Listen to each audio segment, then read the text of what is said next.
Bonjour et bienvenue dans Nova. Dans cette vidéo, je vais vous présenter la nouvelle fonction de marquage de réseau partiel.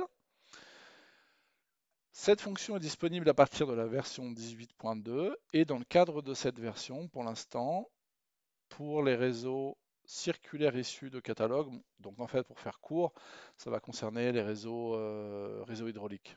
Voilà. Donc, je vais vous montrer cette fonction. Je commence par sélectionner un élément.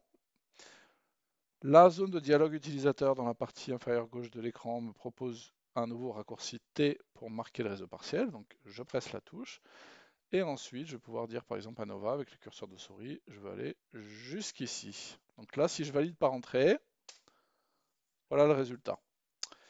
Maintenant, je vais recommencer.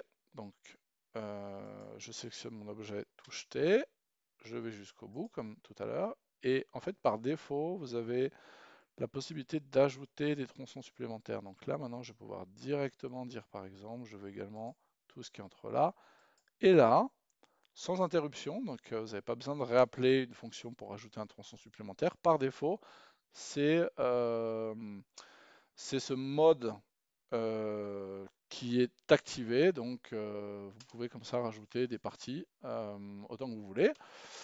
Je vous fais un dernier exemple. euh, En commençant par exemple par ce coude. Donc tac, je clique là-dessus et ainsi de suite. Clique jusque là et entrée. Maintenant, vous avez la possibilité également de soustraire des éléments. Donc je vais recommencer la manip. Ah, je me suis trompé, pardon. Touche T, OK, jusque là. Ensuite, je vais dire par exemple, je voudrais sélectionner tout jusque là. Et puis en fait, je voudrais retirer une partie de ma sélection. Donc cette fois-ci, je peux presser la touche moins pour passer au mode de soustraction et dire à Nova, bah, tout ce qui est entre là et là, bah, finalement, je ne vais pas sélectionner et je tape sur Entrée.